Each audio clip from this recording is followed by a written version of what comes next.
bienvenue sur Yreg TV. C'est toujours un plaisir et un privilège pour nous présenter une nouvelle édition de programme ça chaque semaine. Eh bien, nous, avec nous-mêmes, dans la communauté, sur Canal 5, Hartford Public Access, là, côté que nous présentons Yreg TV Show, de 8h du soir jusqu'à 9h30, chaque samedi soir. Eh bien, chers amis, nous souhaitons tous bienvenue.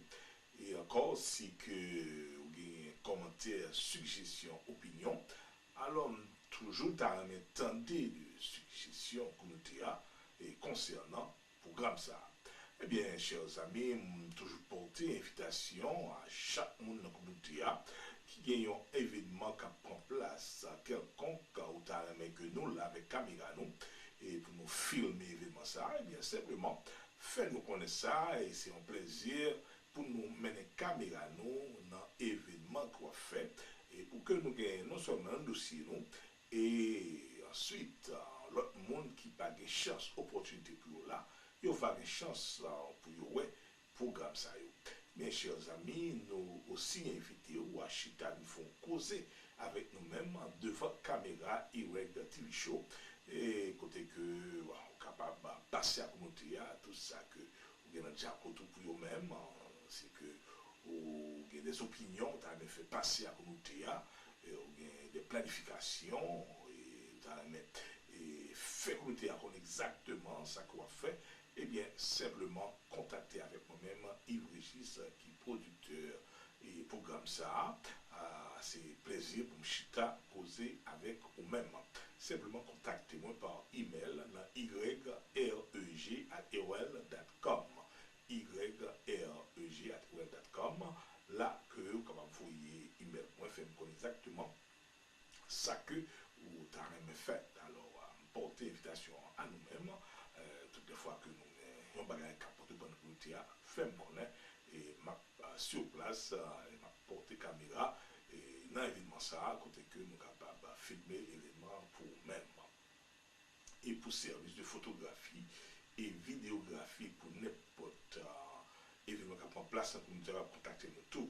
Si vous avez un mariage, anniversaire, un grand dîner, un buffet quoi faire, ou et dans le dossier, eh bien, nous avons service photographie et vidéographie. Alors, simplement, contacter avec moi-même par email dans yreg@aol.com ou du moins, ça checker le website qui est www.yvesregis.com www.yvesregis.com. Eh bien, chers amis, alors, et nous avons pile bagaille que nous allons présenter dans le programme ça. Alors, nous invitons, prends t-shirt, là, et bien, chita passer 90 minutes avec nous-mêmes. Nous prenons l'animal là comme ça doit, comme nous toujours fait avec nous-mêmes.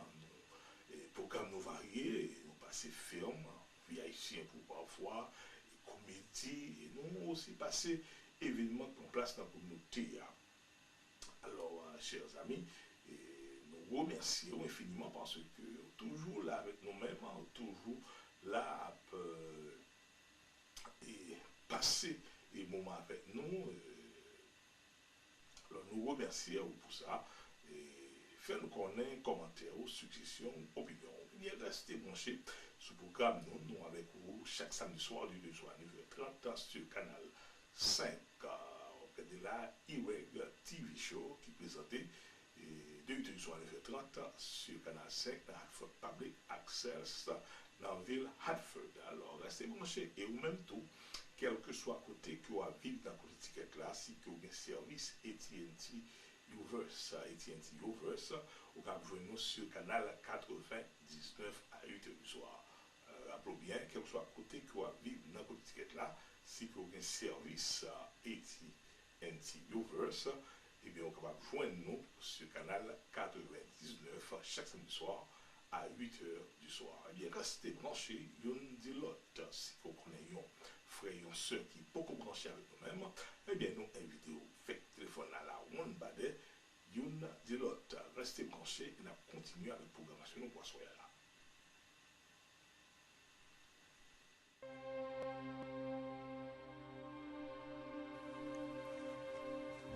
The traditional story of Jerusalem begins with a journey through this very Near Eastern desert some 4,000 years ago with a man called Abraham. Now, very little is known about Abraham, but his impact on the history of the world is unparalleled. Today, billions revere him as a patriarch of Judaism, Christianity, and Islam. According to the Hebrew Bible, virtually the only source of information about Abraham, he came from a city called Ur, which was hundreds of miles from Jerusalem. Today, it's a region in Iraq. As the Bible explains, God spoke to Abraham and gave him a command. Go from your country, God said, to the land that I will show you. The traditions involving Abraham are that Abraham was a seeker, a spiritual seeker. Abraham was looking for truth. He wasn't interested in gods of wood or stone, which were the norm of the day. Abraham wanted truth, and he found that truth in this great, big, giant, wonderful world. Someone must have made it. And Abraham is associated as being the first monotheist, to realize that the world which we live in has a creator. And as a spiritual seeker, he was certainly up for a journey. Abraham left with his family, the Bible says, eventually settling in a place called the land of Canaan, among a people known as the Canaanites. Canaanite is a term that we use rather loosely to describe a number of different groups that are in the area, most of them ending in ite, Jebusites, Amalekites, Amorites. They're all Canaanites as we refer to them today. Abraham was a monotheist before leaving Ur, and he had grown up in a polytheistic idolatrous society where people would see objects and things and say, that is my God. He has a relationship with God. God speaks to him, try to excite the masses about monotheism, sort of the first rabbi or megachurch preacher. That was Abraham. When Abraham was in Canaan, God spoke to him again, the Bible says, offering him a binding agreement known as the covenant. I will make you exceedingly fruitful, and I will make nations of you, and kings shall come from you, God said. In exchange, God commanded that Abraham circumcise, first himself, then all his male descendants. The covenant solidified the beginning of what would become one of the first major monotheistic religions, Judaism. The Hebrew Bible explains that God also tested Abraham's loyalty. He asked Abraham to sacrifice one of his own sons, Isaac. The test for Abraham was to do something that was 180 degrees the opposite of what he had been telling people. Abraham was this great trailblazing monotheist who had been encouraging the masses to accept the fact that there is one true God who is just, who created everything. And here he is now having to go on a 3-day journey where he probably was encountering many of his neighbors, many of his colleagues. Abraham, where are you going? Well, I'm going to sacrifice my son because God told me to. Incredulous. The biblical story of the sacrifice is well known. Abraham took his son Isaac to a mountain in a place called the land of Moriah. But just as Abraham was about to sacrifice his son, an angel of the Lord called to him, Abraham, do not lay your hand on the boy, for now I know that you fear God, since you've not withheld your son from me. Abraham, the Bible says, then saw a ram caught by its horns in a thicket, which he knew God had sent to be sacrificed instead. No one knows where this event might have occurred, except, as the Bible says, a place called the land of Moriah. But what and where was the land of Moriah? The Bible gives no more information. According to ancient Jewish religious tradition, however, the precise location was known, a rocky outcrop on top of a mountain in a small village off the main roads. It was Jerusalem, and the mountain would come to be known as Mount Moriah. Abraham likely had no idea what impact his short trip would have on this small city and on the world. In the Hebrew Bible, God would later say, "This is Jerusalem. I have set her at the center of the nations." The meaning of the word Moriah means foundation. So actually what we see is that when Abraham came there, already the belief that this was a place from which the whole world was founded was already existing there. We believe, we the archaeologists believe, that already in the 23rd or 24th century before Christ, the place was sanctified. And hence the reason why Abraham is choosing this mountain is because he knew about its sanctity. At the time that Abraham comes through, Mount Moriah had already been a high place, a Canaanite sacred place. Why this area was sacred, we don't know. We find a lot of Canaanite sacred places up high on mountains, and this is just one of those. It seems to have been sacred since time immemorial, or at least since the city was founded. Jerusalem at the time of Abraham would have been just a small village, a couple of houses, maybe a fortification wall, maybe not, animals running around, the typical scene that you sometimes still see in the Middle East today. At the edge of town was Jerusalem's most important natural resource, water. The Gihon Spring is the major source, and it's been that way for thousands of years. So it's probably one of the reasons why Jerusalem was first settled. In recent years, huge stones have been found that date to the 18th century before the Common Era, the same time tradition holds Abraham lived. Many archaeologists believe these stones are the remains of ancient fortifications built to guard the spring. To guarantee secure access to water, particularly during times of war, the inhabitants of Jerusalem also built a series of tunnels to the spring through the solid rock under the city. That way you're not exposed to the arrows or the spears of your enemy. And we see this time and time again, a tunnel dug from inside the city to get to your water source underground. And then you cover over the water source outside so the enemy doesn't know where your water is. At the time, they're going to be using bronze implements, bronze axes and adzes. It must have been amazing to cut through actual rock with bronze tools. They must have been sharpening them constantly. The earliest written references to Jerusalem appear on pieces of smashed Egyptian pottery from roughly the 19th century BCE. Scholars aren't sure of the exact transliteration, but Jerusalem seems to be called Rushalimum, or Urusalem. At this time, Egypt ruled over many nations, though they did not control Jerusalem. When they wanted to conquer a new nation, the Egyptians would write that nation's name on a bowl or figurine, then smash it, in hopes it would smash the will of the enemy. Little is known about what happened in Jerusalem after the time Abraham is thought to have lived. The Bible explains that his descendants, known as the Israelites, grew in number, ultimately becoming the Jewish people. The person who would next play a major role in the traditional story of Jerusalem would never even set foot there. He was a man called Moses. His story is told in the book of Exodus, how he challenged the Egyptian Pharaoh and freed huge numbers of enslaved Israelites. It was to Moses that God would give the text that would become the very basis of Jewish religious law, the Ten Commandments. As it is written in the Bible, he gave Moses the 2 tablets of the covenant, tablets of stone, written with the finger of God. According to tradition, the Israelites stored the tablets in a large box, known as the Ark of the Covenant. The Ark of the Covenant, again, according to the biblical tradition, is essentially a box with long poles. The Ark is made out of acacia wood and apparently was covered over with gold leaf. It was quite the precious object.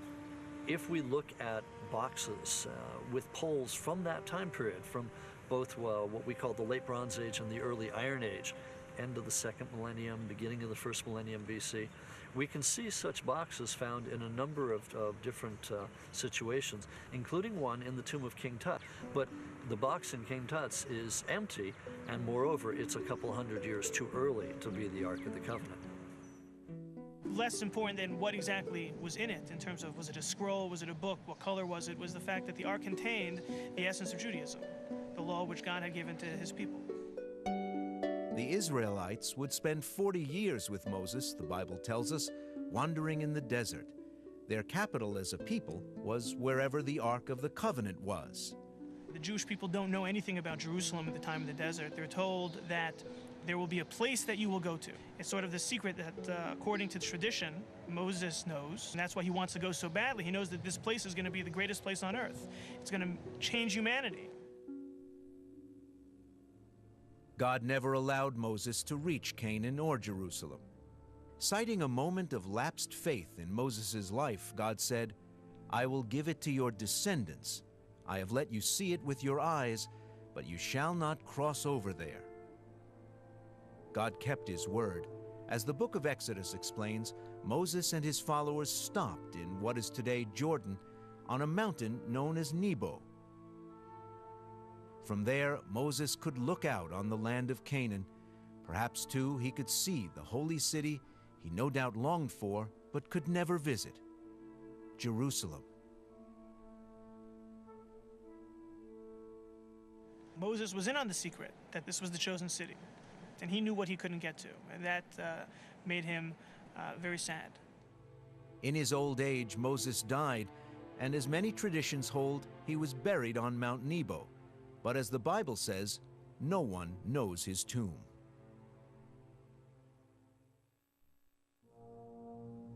After the Exodus, according to the Bible, the Israelite people were living throughout the land of Canaan as 12 different tribes. As the book of Samuel tells us, a new era for Jerusalem was about to begin with the arrival of King David. David, the harp-playing shepherd boy best known for killing the giant Goliath, had risen to become king of one of the most powerful of the 12 Israelite tribes.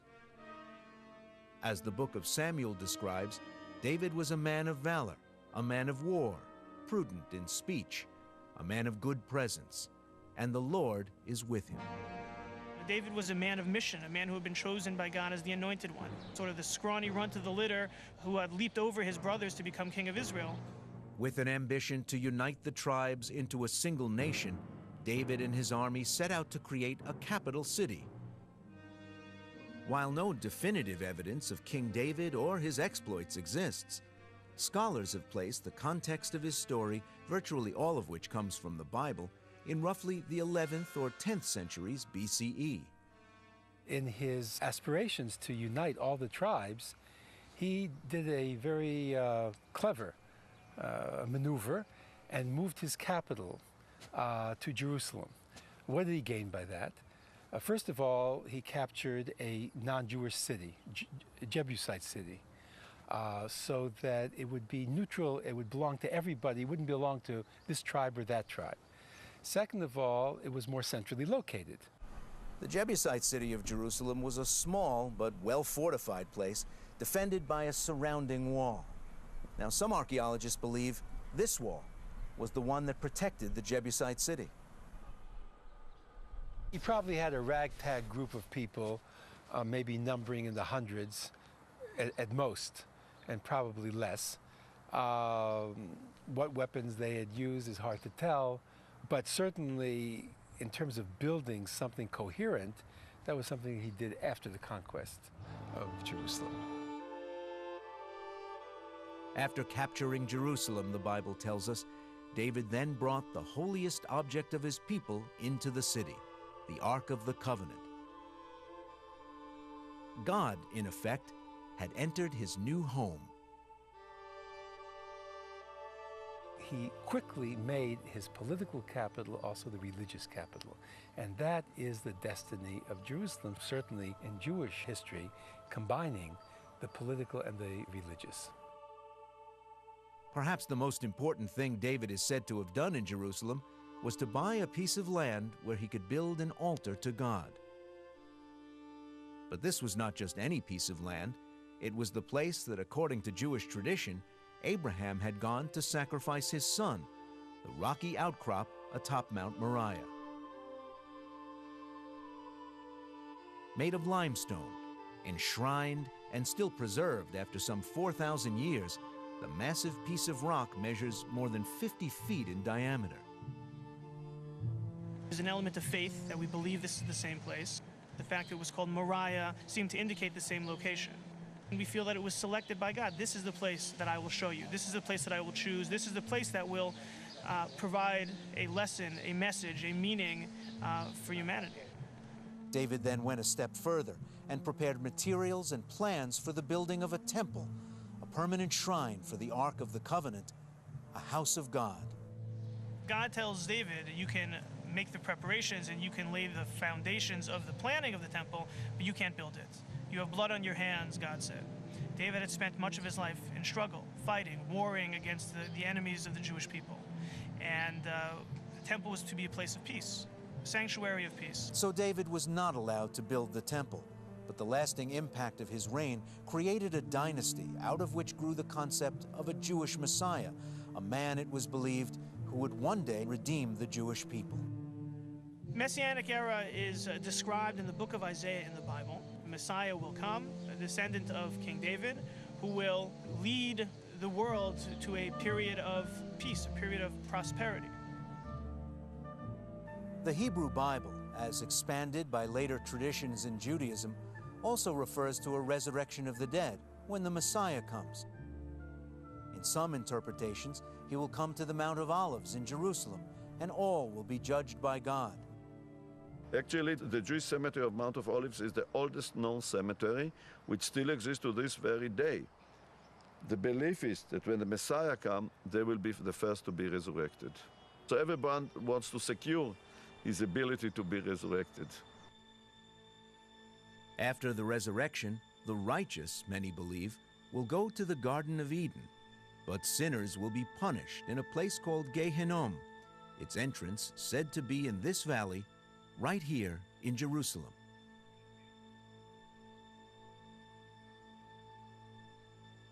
According to the Bible, it was King David's heir, Solomon, who began construction of the temple in the very same place David built the altar to God, the place Abraham was said to have nearly sacrificed Isaac, atop Mount Moriah.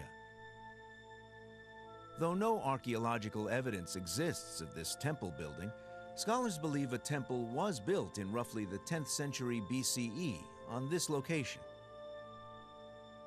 It makes a great deal of sense that Solomon probably chose a holy site, in quotation marks, in Jerusalem for the temple, and that probably was something that had existed beforehand. No one is sure what the temple really looked like, but countless artists have done their best to represent it. In the Bible, it's described as being at least 90 feet long, 30 feet wide, and 45 feet high. Most of the building is said to have been covered with cedar, while the holy chambers inside were covered with gold. Trying to figure out what Solomon's temple would have looked like is one of the great mysteries that we're still trying to solve. The closest we can come is a site up in what is today Syria called Ain Dara. It has a temple that dates to the 10th or 9th centuries BC that probably looks a lot like Solomon's. It's a very long temple. You would have entered on one of the short sides and walked the length of the temple. In the innermost room of the temple in Jerusalem, the Bible says King Solomon placed the Ark of the Covenant. The Holy of Holies was the inner sanctum, sanctum sanctorum of the temple in Jerusalem. It was the place that, according to tradition, was the resting place of the Ark of the Covenant. It was a place that, if Jerusalem is a holy city and the temple is a holy sanctuary, the Holy of Holies is the place where you have the greatest concentration of the divine presence on earth. In the biblical account, only the high priest was allowed in the Holy of Holies, but other parts of the temple area were open to the public. Though Solomon's greatest achievement for Jerusalem was the temple, he's described in the Bible as a very busy monarch. Solomon, a king in all of his splendor, had hundreds of wives and concubines. But probably his most famous female visitor was the Queen of Sheba, who came from the south to see this renowned and famous Jewish king. Tradition holds that she left pregnant with Solomon's son, who would become the patriarch of the Ethiopian people, the great emperor Menelik I, who would be responsible for bringing monotheism to the Ethiopians.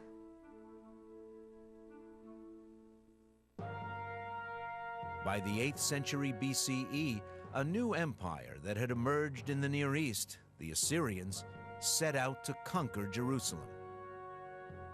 The Assyrians were masters of war. In their time, their army was said to be the largest ever known in the region. Their weaponry, much of it iron, was unparalleled, from swords and armor to chariots, bows and arrows. Anticipating an Assyrian attack and to protect Jerusalem, the Judean king Hezekiah built a massive defense wall, over 20 feet thick.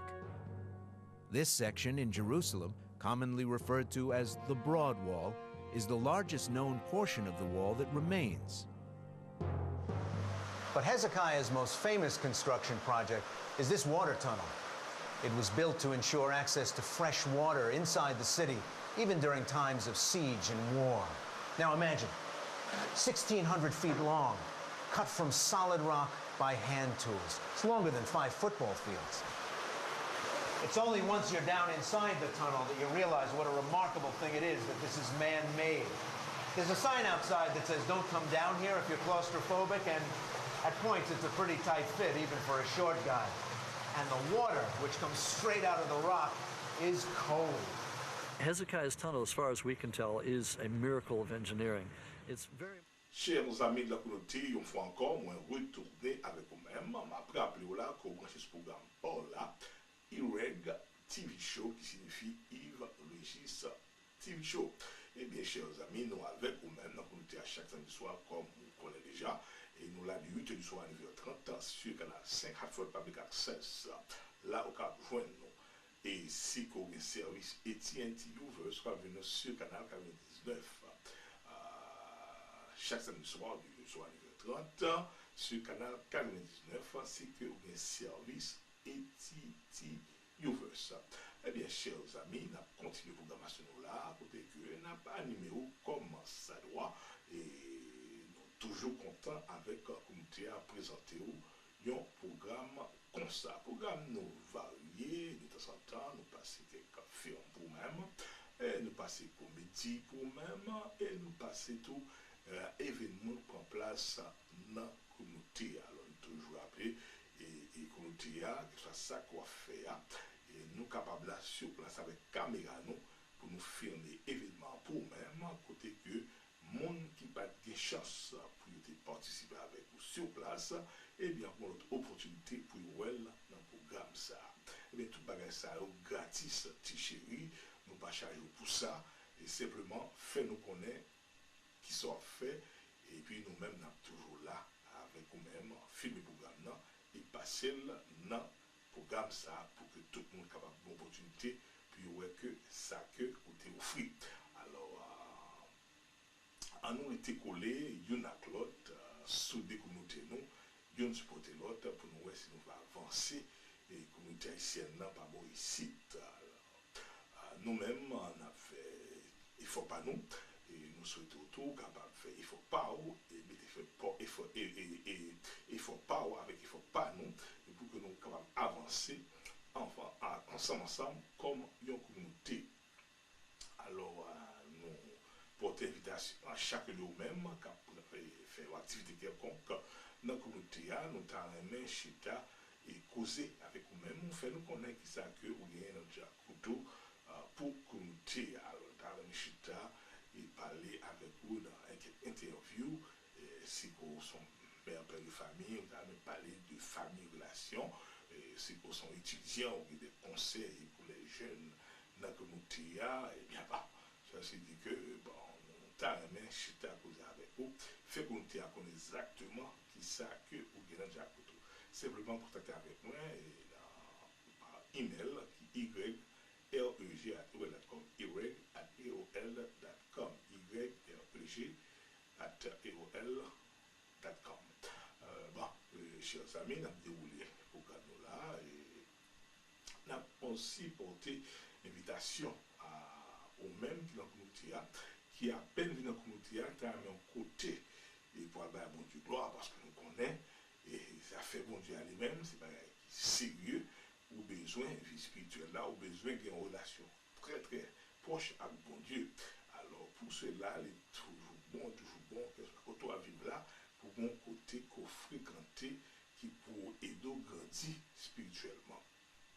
Alors, dans la communauté, là, il y a des églises qui ont fonctionné. Bon, nous-mêmes, nous attachés à l'église baptiste missionnaire de Hartford, qui est située dans 243 Formington Avenue, dans la ville Hartford. 243 Formington Avenue, en ville Hartford, c'est Hartford Missionary Baptist Church, l'église missionnaire de Hartford, et qui a évolué dans la communauté depuis bien des années.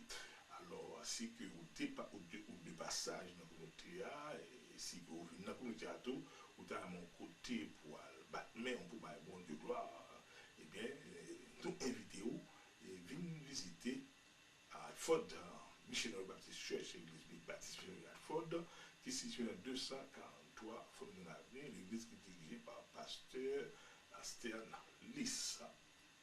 Alors, nous portons invitation à chaque grand haïtien qui a une pabo ici, qui est de côté pour aller bon Dieu gloire, et bien, nous invitons à venir et participer avec nous-mêmes dans l'église baptiste missionnaire Hartford, qui est située dans 243 Formington Avenue, dirigée par pasteur révérend Stern Lys. Eh bien, chers amis de la communauté, nous comptons avec vous-mêmes, et c'est un plaisir, un privilège, pour nous présenter une édition chaque semaine du programme ça. Alors, toujours, nous comptons sur vous pour passer une nouvelle là pour nous-mêmes, si on est l'autre monde qui dans la communauté qui part un programme ça, eh bien, nous invitons ou faire connaître un programme de télévision et haïtien Babouissite, et qui là chaque samedi soir de 2 soir à 9h30 sur Canal 5. Et ensuite, tout gagne une émission de radio haïtien qui a évolué dans la communauté depuis bien des années. Il y a sur le 9.3 FM chaque samedi soir de 5h à 7h30. Et bien, le programme ça animé par DJ Jean-Maxon et DJ Johnny B. Alors, sur la communauté là, vous avez une nouvelle pays d'Haïti avec quelques musiques culturelles. Et bien, captez M. Sao sur le 9.3 FM chaque samedi soir de 5h à 7h. 5h30 à 7h plutôt, de 5h30 à 7h. On joue Radio Haïtien sur le 9.3 FM. Et ensuite, comme nous sommes tout à l'heure là, pas oublier, et Vinchita, et bon du gloire avec nous-mêmes. Et dans l'église baptiste missionnaire de Hartford, dans 243 Formington Avenue. Et là, nous, service commencé chaque dimanche matin, de 9h du matin, 9h à 10h15, gagner études bibliques. De 9h à 10h15, gagner études. Et l'école du dimanche, études bibliques. Et chaque de 11h à 1h, gagner service d'adoration. Et le mardi tout, chaque mardi à 7h, il y a un service évangélisation que vous faites. Et les jeudis tout, de 7h à 9h du soir. Chaque jeudi soir, de 7h à 9h du soir, on a besoin que vous faites études bibliques. Alors, dans 243 Formington Avenue. Et chaque dimanche soir tout, sur votre famille, capable de participer avec eux dans le service d'évangélisation que vous faites de 7h à 9h du soir, les dimanches soirs. Alors, c'est horaire de travail, l'église baptiste de Hartford, et chaque semaine, dirigé par pasteur Sterlis. Alors, vous voyez l'invitation, vous venez participer avec eux, si que vous besoin, comme nous connaissons, si que nous tous besoin d'évolution spirituelle là, alors place ça, c'est là que vous êtes capable de chita et par mon Dieu gloire. 243 Formington Avenue, église baptiste missionnaire de Hartford, dirigé par pasteur Sterlis, et chaque dimanche matin, de 9h à 10h15, études bibliques, école des dimanches, de 11h du matin à 1h, service d'adoration, et le dimanche soir, de 7h à 9h, il fait service d'évangélisation, et mardi soir eux-mêmes, il y a un service que vous faites, 7h pour 9h du soir, chaque jeudi soir, de 7h à 9h, il y a une étude biblique que vous faites. Alors, passez visiter 243 Formington Avenue pour besoins spirituels. Et bien, nous là pour nous animer, informer, pour nous faire la communauté et présenter la culture haïtienne en long et en large. Pour commentaires, suggestions, opinions, je l'avais moi-même Yreg, qui est animateur et directeur du programme ça, et par email, yreg@aol.com. rester branché. Along the way, Jerusalem did not fall. When Sennacherib attacks, he doesn't actually capture the city. We're not sure what happened. We have two traditions that are told to us, both in the Bible. One says that he was essentially bribed, he was paid off. Another says that 185,000 Assyrian troops, his men, were killed in a single night by God, and he retreated after that. So take your pick, either divine intervention or human bribery. One of the two worked. By the mid-7th century BCE, Jerusalem was flourishing economically. But the city's good fortune did not last with the rise of the Babylonians. Expanding quickly across the Near East, the Babylonians absorbed Jerusalem into their empire. The new Babylonian overlords, led by the famed King Nebuchadnezzar, imposed severe taxes and took lands. A series of rebellions against Babylonian rule began in Jerusalem. Nebuchadnezzar doesn't like it when people rebel against him. So he comes in, puts down the first rebellion, puts down the second rebellion. The third rebellion, he torches the city and destroys the Temple of Solomon. It was 586 BCE. For the first time in history, Jerusalem and the Temple were utterly destroyed. The destruction of Jerusalem is described beautifully in the Bible. Hunger.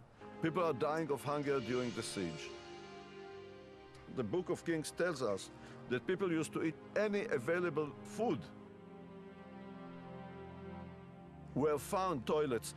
One of them, we found out that indeed the content was all kinds of shrubs and bones of various animals which were eaten simply because there was nothing to eat in the city. After the Babylonian victory, the Bible explains, the Babylonian king Nebuchadnezzar carried off the Judean king, the royal family, the craftsmen, the upper classes, and countless others, and took them all to Babylon. It would come to be called the Babylonian exile, and it's remembered in Psalm 137, considered by many to be one of the most beautiful in the Bible. By the rivers of Babylon, we sat and wept when we remembered Zion. If I forget you, O Jerusalem, may my right hand forget its skill. May my tongue cling to the roof of my mouth.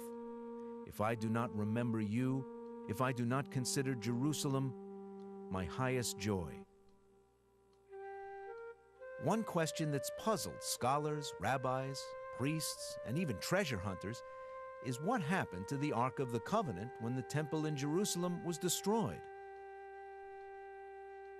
Various suggestions have been made of where the Ark of the Covenant could be. Some think the prophet Jeremiah took it and hid it and brought it with him to Egypt. Another is that the Ethiopians have it in their sanctuary in Ethiopia.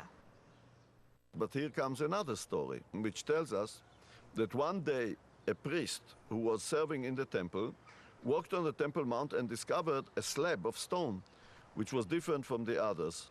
So immediately he knew that underneath lies the Ark of the Covenant. He couldn't lift the stone himself, so we went and asked two of his friends to come and lift together the stone. But the moment they started to walk towards the place, he fell and died. And then people knew that one should not look for the Ark of the Covenant. So we don't do it. Where do I think the Ark is? It's in a government depository somewhere in Washington, D.C., after Indiana Jones found it. The least romantic answer is probably the answer most likely to be true. Nebuchadnezzar and his men probably took the Ark of the Covenant, together with the silver and gold vessels of the temple, as plunder from their victory, brought it to Babylon, put it in a museum, melted it down for gold. Whatever happened, it's likely that we won't be seeing the Ark of the Covenant anytime soon.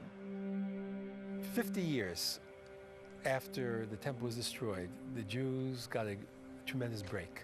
The Persian Empire, Cyrus took over, and he came with an entirely different policy. Not the stick, but the carrot. Let people go back, let them rebuild their homes, their institutions, their temples, reconstitute their laws, and that way to win the loyalty of the various peoples that were conquered. He also gave them the means. He helped build the temple. He helped pay for expenses of the temple. By the 1st century BCE, the Jewish kingdom had been reestablished. The temple had been rebuilt, and the kingdom was once again ruled from Jerusalem. But not all was stable, as 2 Jewish leaders vied for control. To solve their dispute, the Jews appealed to the superpower of the time, the Roman Empire, for help. This is not a good idea. If you're having a dispute, never call in the Romans, because when they come in, they come to stay. And that's what happens. The Romans make this whole area a part of the Roman Empire. And they install a puppet king to rule over Jerusalem and the region. This is Herod the Great. His family converted to Judaism. Probably the most important thing that he did was to renovate the temple in Jerusalem. It's about 500 years old and looking pretty shabby. He wants to make it the 8th wonder of the world. And it becomes an absolute marvel. It's the length of, say, 5 football fields by 3 football fields. It's sheathed in white marble. It's absolutely gorgeous, according to the descriptions of contemporary eyewitnesses.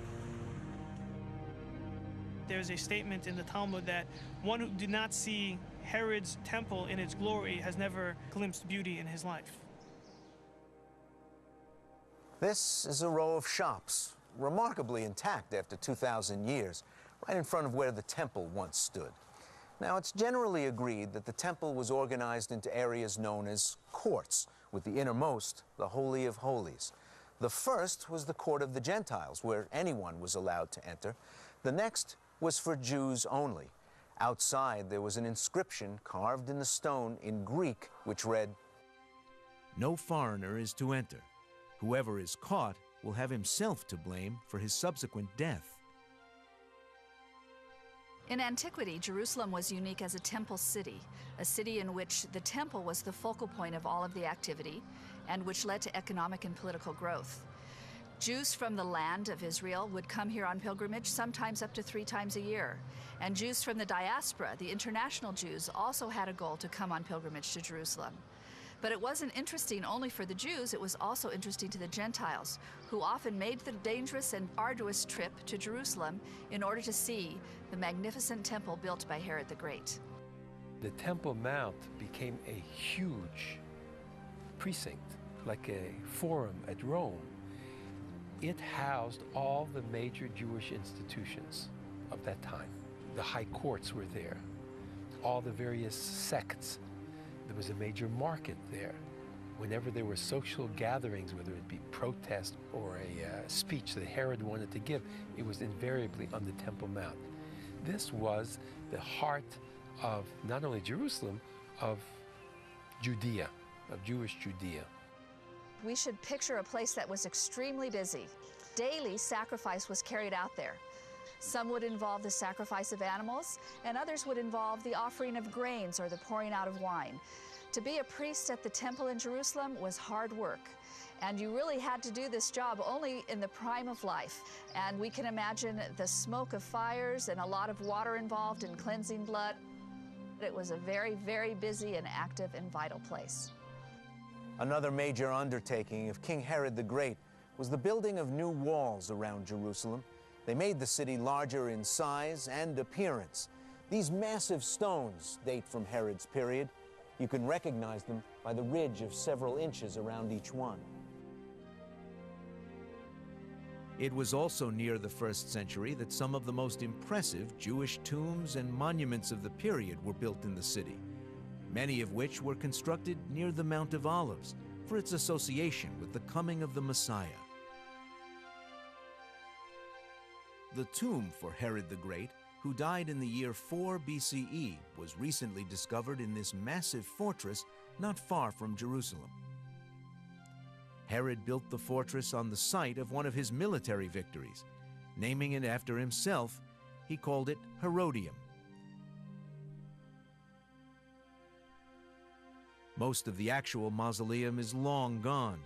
Only these stones, believed to have been its foundation, remain.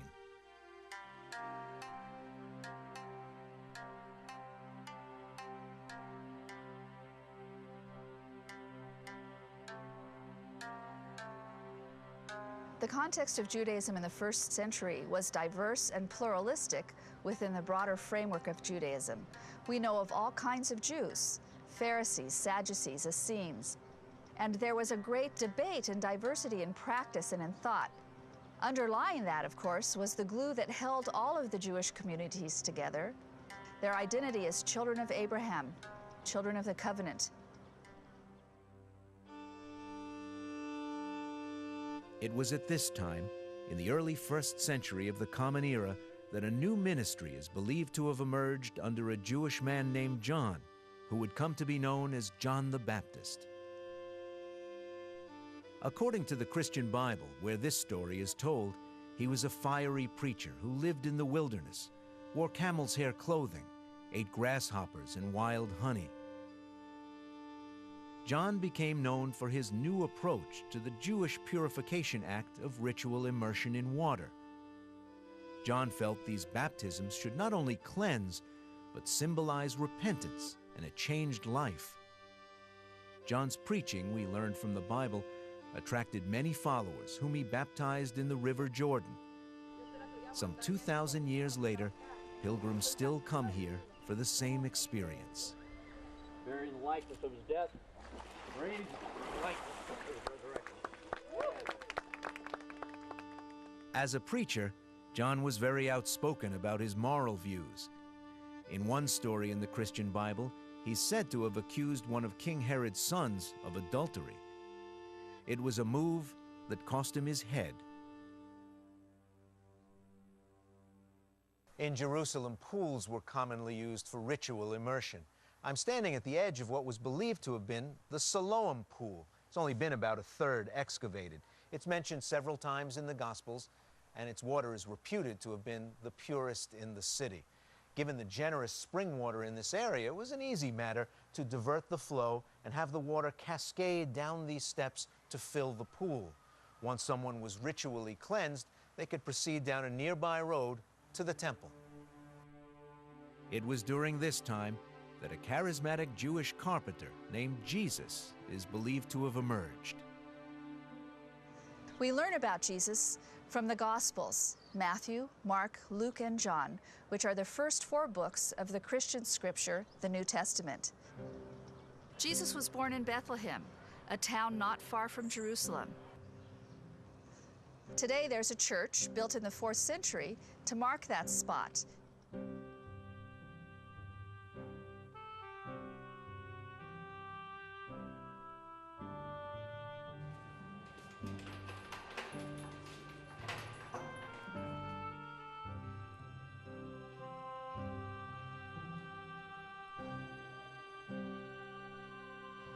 And there's a star in the floor at the traditional place where Jesus was born.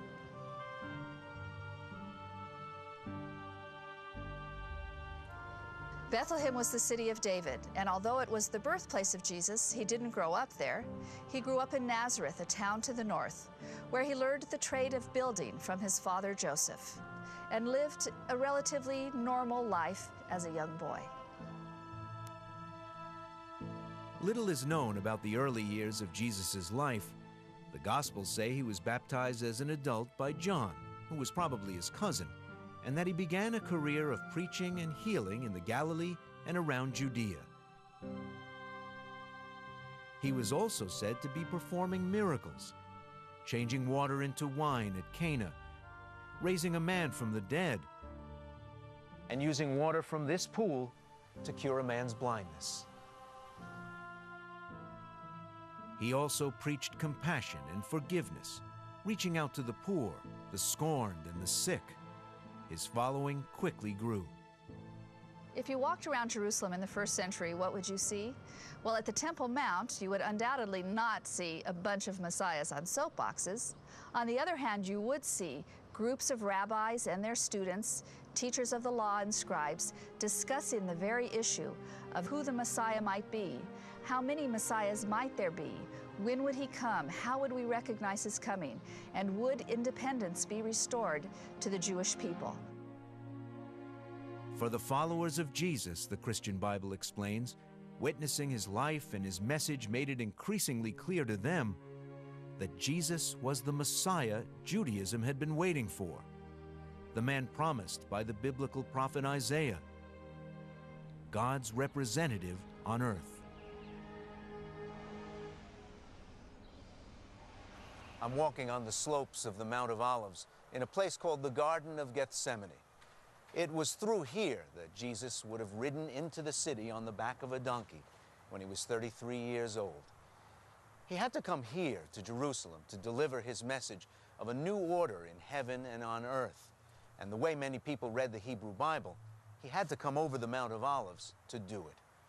Jesus had to come to Jerusalem to confront the political and religious powers of his day, or risk having his ideas disappear like those of so many preachers and would-be prophets of his era. He had to come to Jerusalem, even at the risk of his life. He rode on a donkey and was surrounded by dozens of followers who threw garments down on the ground and waved palm branches and proclaimed him the Son of David, a very political title. But in his choice of a donkey, Jesus was very specific because he understood from the book of Zechariah, from one of the prophetic books of the Old Testament, that this was a symbol of humility and not a symbol of war. Jesus wasn't coming in as a political king, he was coming in as a religious reformer. The next thing he did was he went up to the Temple Mount, and there he did something dramatic and seemingly violent. He turned over the tables of the money changers. He set the animals free who had been put in cages, set apart for sacrifice. And in doing this, we assume that he was enacting a prophetic statement, that he knew that in himself a new order was beginning within Judaism, and that he was ushering in a new age. According to the Gospels, more and more people began to follow Jesus' teachings. How many is impossible to determine, but it was too many for the authorities, who began to see him as a threat to the status quo. They arranged to have Jesus arrested. It was the week before Passover, and we can imagine that Jerusalem was full of thousands of people who had come on pilgrimage. Jesus and his followers were included in that large group of people. Because they were from out of town, they needed to rent a room in which to hold the beginning meal of Passover, a Passover Seder. Jesus had arranged for such a room, and he met there together with his 12, the inner core of disciples. He took this opportunity at this meal to prepare his disciples for the trauma that lay ahead. He knew that the events that would unfold would include his arrest and his execution.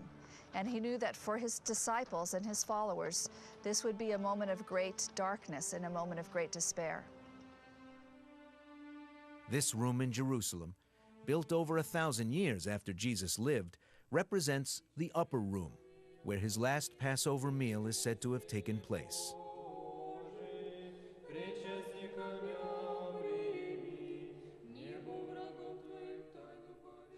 Judas, one of the 12 who knows the intimate secrets of what's going on here, where Jesus will be, where he will be having dinner, where he will go after that.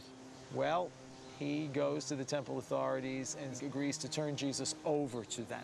And for that favor, he is given 30 pieces of silver. After the Last Supper, Jesus, still a wanted man, came here with his disciples to the Garden of Gethsemane to pray. According to the Gospels, he knew his arrest was imminent. He had a decision to face. He could leave. He could go back across the Mount of Olives into the Judean wilderness and disappear into the desert and never face the cross. Or he could stay, be arrested, and let the events unfold before him. This church, known as the Basilica of the Agony, was built over the place in the Garden of Gethsemane where Jesus is believed to have knelt for his final prayer before his arrest. Inside the church, which evokes the feel of a garden at night, the prayer site itself, an outcropping of bedrock actually carved from the mountain, is enshrined. Judas kept his end of the deal. When the authorities arrived at the garden, the Gospels tell us, he gave the signal that would identify Jesus as the man to be arrested: a kiss. Jesus' betrayal, the Judas kiss, has been the subject of countless paintings throughout history. Does Judas think that it's going to happen, that Jesus would be killed? I don't think so, because I think Judas ultimately recoils from what he has done, returns the money, and unfortunately despairs and goes out and he hangs himself. This field in Jerusalem, known as Akeldama, the field of blood, is traditionally believed to be the site of Judas's suicide. Jesus is arrested at night. Since it's night, there are no courts open. He's brought to the home of Caiaphas the high priest, and they hold Jesus until the morning when a formal public trial can be held. This trial is held before the Sanhedrin, which is a large body of about 70 priests, Sadducees, and Pharisees who have authority to hear criminal cases. There was still one final stage of the trial. Jesus was brought before the Roman Empire's prefect, or governor of Judea, Pontius Pilate. As the Gospels explain, Jesus was accused of claiming to be the king of the Jews. For this, he was charged with treason against Rome. It was a challenge to Caesar himself. Pilate sentenced Jesus to die by crucifixion.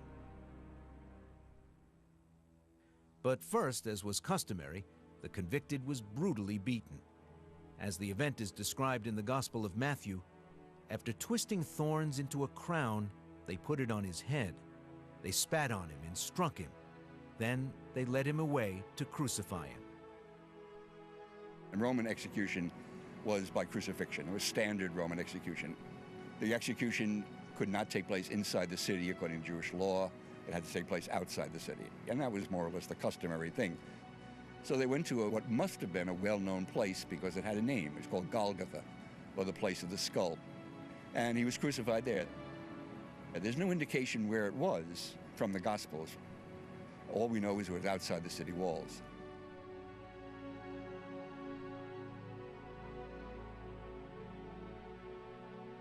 The Gospel of Matthew says that when Jesus had died, his body was hurriedly buried in a tomb in a nearby garden, and a rock was rolled in front of the door to seal it.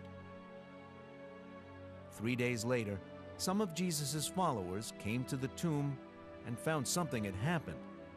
As the Gospels recount, an angel of the Lord descended from heaven and said, "Do not be afraid. I know that you're looking for Jesus, who was crucified. He's not here. He is risen." What happens is, in this resurrection from the dead, this is a quintessential belief of all of Christendom, not just Catholicism, that in this resurrection, the faithful man is rewarded. Just as he rose, so will we. Those who are faithful, this is their lot. The resurrection of Jesus would come to be celebrated by Christians as the holiest day of the year, Easter. The Christian Bible says the resurrected Jesus spent 40 days in and around Jerusalem, appearing on different occasions to his followers. The community is writing for the next generation. Bonsoir et bienvenue sur Yreg Television. Là, à côté que nous produisons programme ça chaque samedi soir de 8h du soir à 9h30 sur Canal 5. Ce qu'on y a l'autre qui peut brancher, eh bien, nous invitez-vous, Youn dit l'autre. Nous avons venu avec une très très belle programmation pour nous-mêmes. Eh bien, invitez frères, invitez sœurs, dans la communauté, Vinchita, gardez, Vinchita, attendez programme ça. Yreg Television, chaque samedi soir, de 8h du soir à 9h30 sur Canal 5. Non, moi c'est Yves Régis, restez branchés avec nous-mêmes. This stone bears the footprint of Jesus and marks the last time he stood on earth before ascending to heaven. As Jesus' newly confident followers set out from Jerusalem to preach the message of their risen Lord, they now began to emphasize a new element. Not only was Jesus the Messiah, he was the actual Son of God. The disciples go into Jerusalem, in the temple precincts, and they proclaim their faith in Jesus as Messiah. and as the continuum of the prophets, the continuum of Israel, not as a split from Israel. That's a very important concept for Christians. It's not something totally new, it's a continuation of the revelation of God through Moses and the prophets to the person of Jesus. With that energy, the apostles go and proclaim this Jesus to the city of Jerusalem.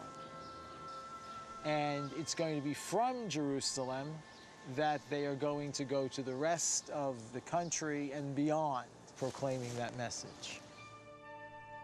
The preachers of the new faith continued to insist, as Jesus had, that at some point in the future, the world would end. Then Jesus, as Messiah, would return in a second coming to the Mount of Olives in Jerusalem, and a new era would begin. Christ is coming back on the throne, surrounded by angels, archangels, powers, and dominions, and on a throne, and there he will start judging people and send them to hell or to paradise.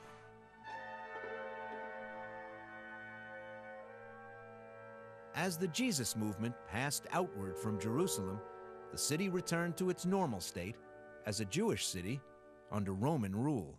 Jerusalem would have been a thriving city with upper class, middle class, lower class, everything you would have expected. It is the center of the region, it's the capital of the area. It was a bustling and important city. The population would have been mostly Jewish, but you're going to get a mixed crowd of different nationalities and in some cases different religions. In the year 39 CE, Jerusalem went through a new upheaval. The Roman Emperor Caligula, known for his megalomania and cruelty, declared himself a god and ordered statues of himself to be built at the holy sites in Jerusalem. When the Jews understandably refused, he threw one of his most famous temper tantrums and threatened to destroy the Jewish temple. "So you are the enemies of the gods," he said, "the only people who refuse to recognize my divinity." Caligula died 2 years later, murdered by his own guards, and the temple was spared. But Rome's oppression of the Jews continued, with massive tax increases and the insistence that only Rome could choose Jerusalem's high priests. An ironic twist, as the Romans considered Judaism to be a nonsensical superstition. The Romans went further, and in 66 CE, they robbed the temple of some of its money. Enraged, the Jews revolted. But unwilling to tolerate any dissent, the Romans sent 60,000 soldiers to crush the Jewish revolt. The war escalated, and before it was over, Roman soldiers destroyed the temple. The destruction of the city and of the temple in the year 70 is absolutely horrific. We're given the description by a number of people that were either eyewitnesses or lived just afterward. The whole city is demolished. Much of the population is either killed outright or taken into slavery. There's so much gold captured that the price of gold throughout the entire Roman Empire drops. There's so many slaves taken that the price of slaves throughout the Roman Empire drops. And the entire temple is destroyed. One historian described the event. Flavius Josephus, a Jew who fought against Rome in the rebellion and later became a Roman citizen. He writes, "One would have thought that the hill itself on which the temple stood was seething hot, as full of fire on every part of it, that the blood was larger in quantity than the fire, and those that were killed more in number than those that killed them." On this wall is all that remains of a great arch known as Robinson's Arch. It once supported a huge walkway that was destroyed with the temple. These massive stones were part of the retaining wall of the Second Temple. They were hurled down to the pavement below by Roman soldiers. With their temple gone, the Jewish people now had to rethink the role and meaning of Jerusalem.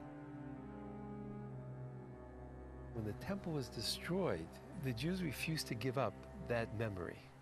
And that memory was translated into prayer. That memory was translated into holiday observances. That memory was translated into religious poems, and that memory was carried with them for 2,000 years. So when there's a wedding, you break a glass, in memory of the destruction of Jerusalem. When you build a home, you leave a little piece unfinished, Zecher l'Churban, memory of the destruction of the temple. To this day, observant Jews recite a prayer 3 times a day called the Amidah, in which they ask God to rebuild Jerusalem speedily and restore the throne of King David. And twice each year, they intone the prayer, the wish to be next year in Jerusalem, once at the close of the Passover meal, and again on the Jewish Day of Atonement, Yom Kippur. The temple was gone, but sections of the wall that supported the Temple Mount still remained. It began to be understood by Jews that the presence of God now resides in this kind of special way behind the western wall of the temple platform in Jerusalem. Why do people sway and wail and cry and pray at the Western Wall? Because they feel God's closeness there. This is the place where the antenna is tallest and the reception is clearest. You see a wall in a holy city which has the power to turn very serious, rational people and have them break out into tears and cry like children, washed over with a sense of emotion.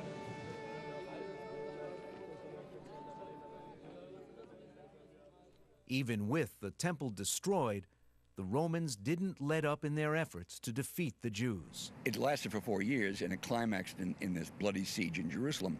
But the war wasn't over. There were still holdouts at one of these fortresses that had been built in the desert. It was right here. The fortress was Masada, where over 900 Jews from Jerusalem held out. They were known as the Zealots. Masada was over 1,000 feet high, had walls 13 feet thick, numerous towers and barracks. Here's where the Roman example comes in. The Romans could have put a platoon down at the base of Masada and just simply starved them out. Right? I mean, it was the easiest thing in the world. The Romans didn't do that. What the Romans did was they built a causeway up to Masada. They chose the most difficult and yet the most effective and the most bone-crushing way of doing this. Built a causeway to the top of the mesa and rolled their heavy siege machinery up, just to make an example. For me, the most important question was, why did the Roman bother? After the entire country is conquered, all the strongholds, why did the Roman bother to go and send a legion, many thousands of soldiers, to conquer this place in the most remote place in the Judean desert?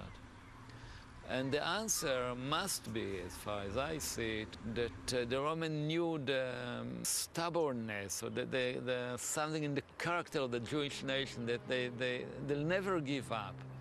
And if you leave them, it's like leaving a campfire in the forest, but leaving some smoldering burning. And so they needed to go and finish it. We're told the story by Josephus, this fabulous story of the Romans about to enter Masada, the Jews up on top commit suicide rather than be captured by the Romans. Whether that tale actually happened is a matter of great debate by historians today, but it certainly makes for a very dramatic end to the Jewish rebellion.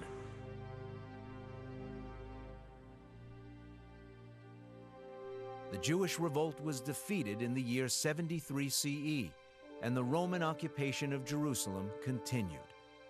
The city was in ruins, but it's written that Emperor Titus kept 3 towers intact, so outsiders would know that Jerusalem could not stop the Roman Empire.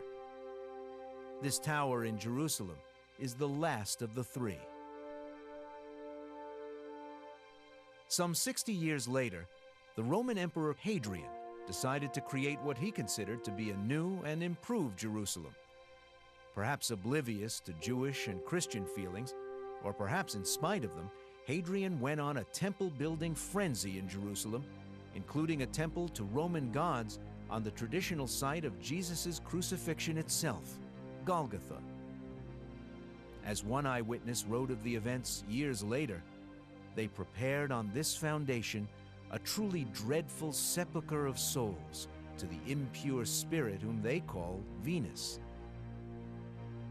Many felt a warning line from the book of Jeremiah in the Hebrew Bible had come true, that Zion shall be plowed like a field.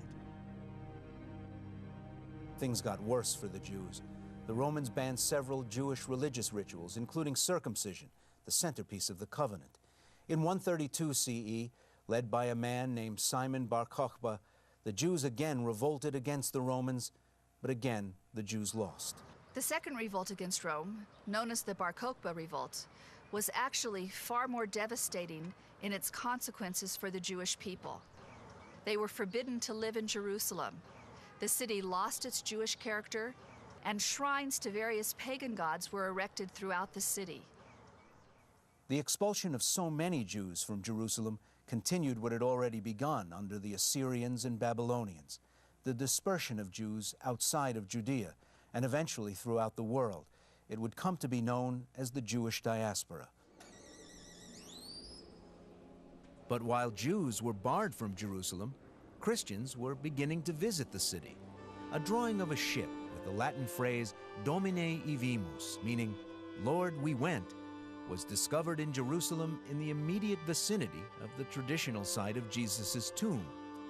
Many believe it was drawn by Christian pilgrims from the 2nd century CE. If so, it's the oldest remnant of Christian pilgrimage to the city. The 4th century marked the beginning of a new era for the Roman Empire, Christianity, Jerusalem, and much of the world. In roughly 301 CE, Armenia became the first nation to declare Christianity its official state religion, as did many other countries in the following years. For decades, Christianity had been a persecuted religion in the Roman Empire, but in 313, the Emperor Flavius Valerius Aurelius Constantinus, better known as Constantine the Great, announced the official tolerance and imperial favor of Christianity in the empire. One of his projects was to go and identify the places connected with Jesus in Jerusalem. He instructed the Bishop of Jerusalem to identify the holy places and to enshrine them. So what the bishop did was simply to ask the local population where, in their opinion, Jesus had been executed and where he was buried. And they pointed him to a place located now in the middle of the city. The Gospels say that Jesus was crucified outside the city walls. But the place that they showed him was inside the city because the city walls had moved in the course of the 300-odd years. When the excavations took place, they discovered 3 crosses and the indictment. According to the Gospels, the indictment for Jesus said, Jesus of Nazareth, King of the Jews. The question was, which of these crosses was the one of Jesus? Helena, the mother of Constantine, ordered that the crosses be applied to the body of a very ill person. And one of the crosses worked a cure of the illness, and thereby Helena could declare with all certitude that this was indeed the true cross. Now, what they really discovered, I have no idea. But that is where fate took over, because then she and the church decided this is the tomb of Christ, and this is the cross on which Christ was crucified, period. And there was no committee of scholars to check it out in detail or anything of that nature. It was a decision of piety and a political decision. There was a necessity to find a center for spirituality where the piety and spirituality of Christians could be channeled. Constantine ordered the enshrinement of Jesus' tomb, or sepulchre, and the nearby Golgotha. These 2 structures, along with a massive basilica, would come to be called the Church of the Holy Sepulchre. I'm standing in the courtyard that marks the entrance to the Church of the Holy Sepulchre. After more than 1,600 years, the church is surrounded by other buildings, making its exterior difficult to see. The completion of this building in the 4th century marked the beginning of a new Christian Jerusalem. For the Emperor Constantine, there's no question this place was the omphalos, a Greek word meaning navel, the center of the world.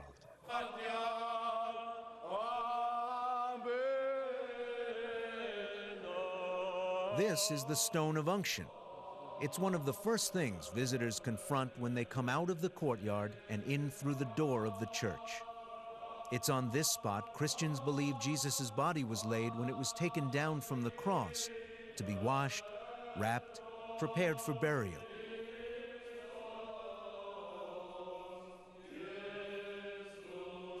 This is one of the great monuments of the Christian world. This is Golgotha, what many English-speaking Christians might call Calvary. It was atop this rock, now encased in glass, marble, and iconography, that many Christians believe the cross was raised. Right here, Jesus of Nazareth hung in agony and died.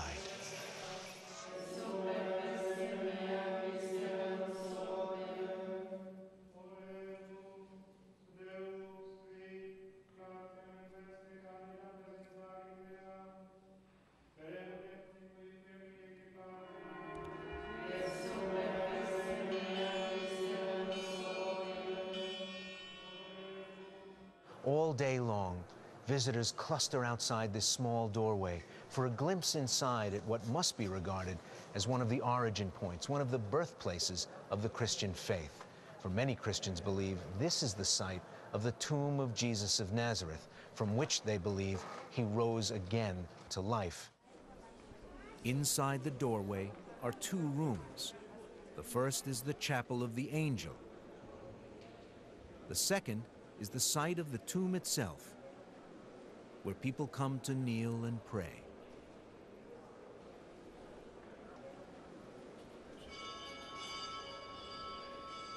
Also in the Church of the Holy Sepulchre, just a few yards from Golgotha and the tomb, is this small marble structure known as the compass, which symbolically marks the center of the world.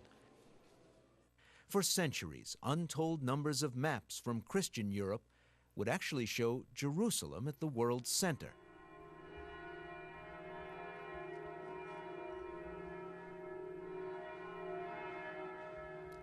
With the 4th century construction of this new church, Jerusalem quickly became a center of intense Christian activity.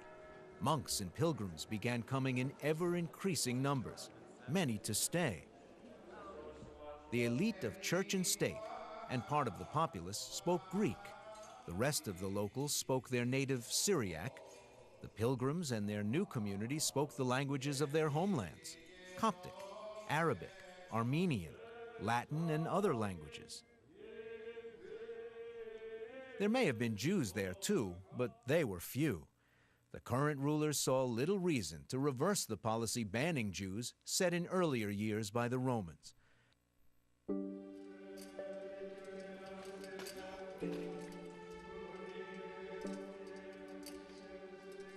For Christian pilgrims, the sites associated with Jesus were not just physical locations, they were holy ground that actually brought one closer to God or to heaven.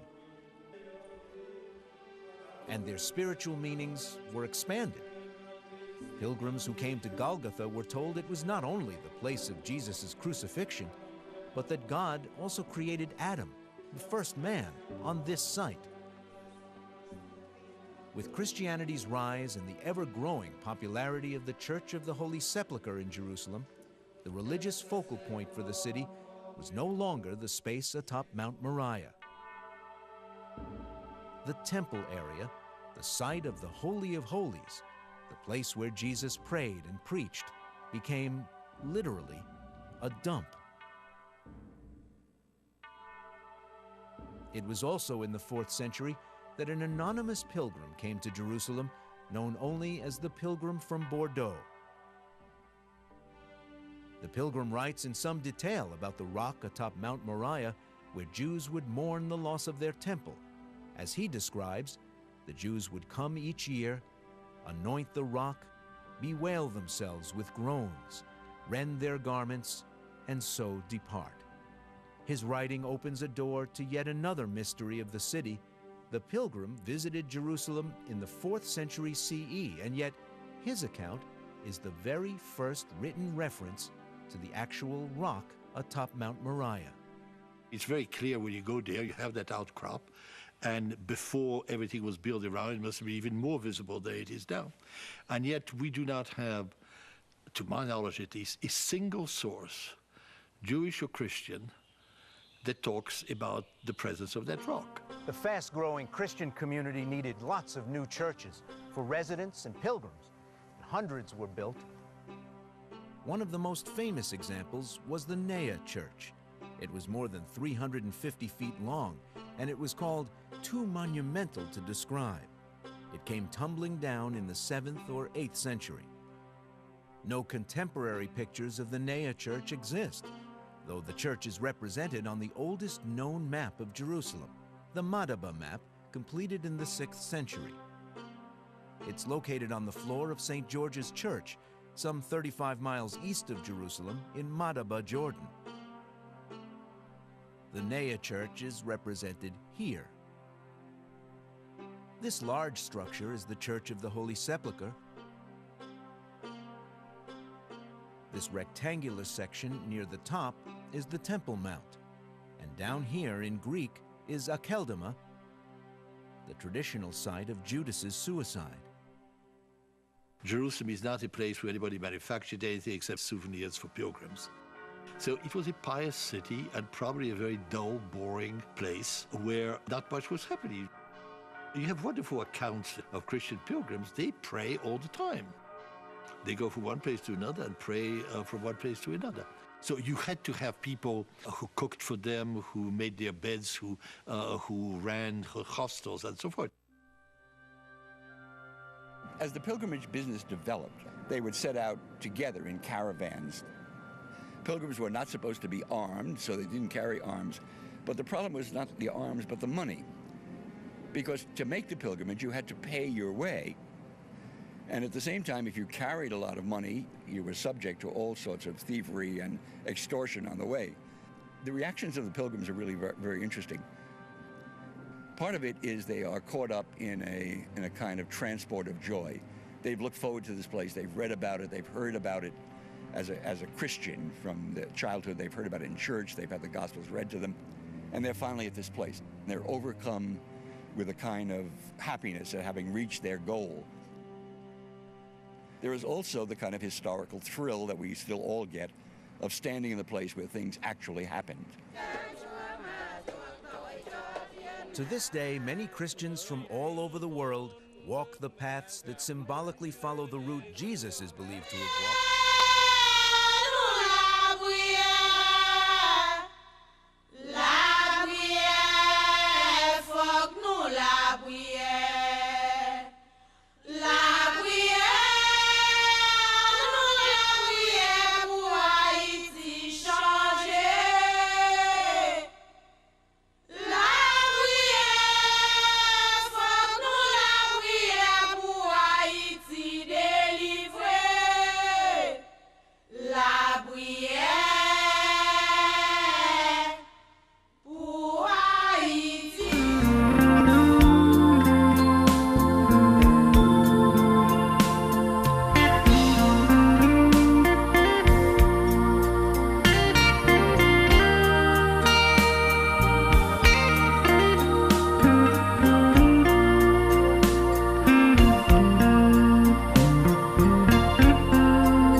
Sous Jésus.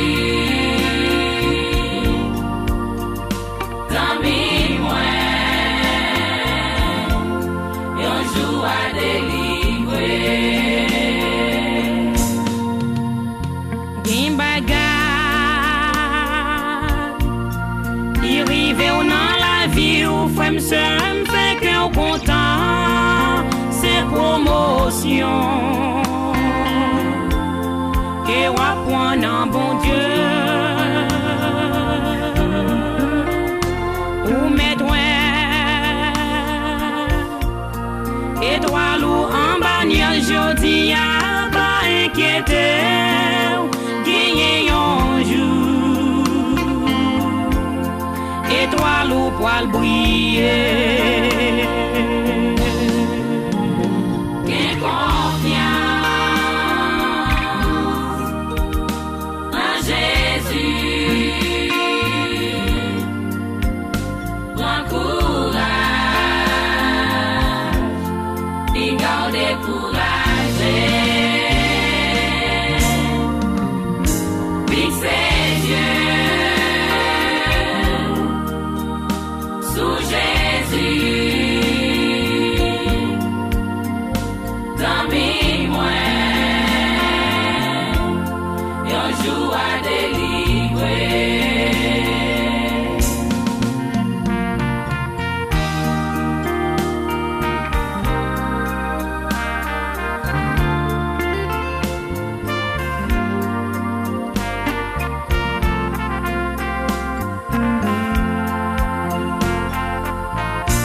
Si tellement gain problème nous sous highway nous même oublier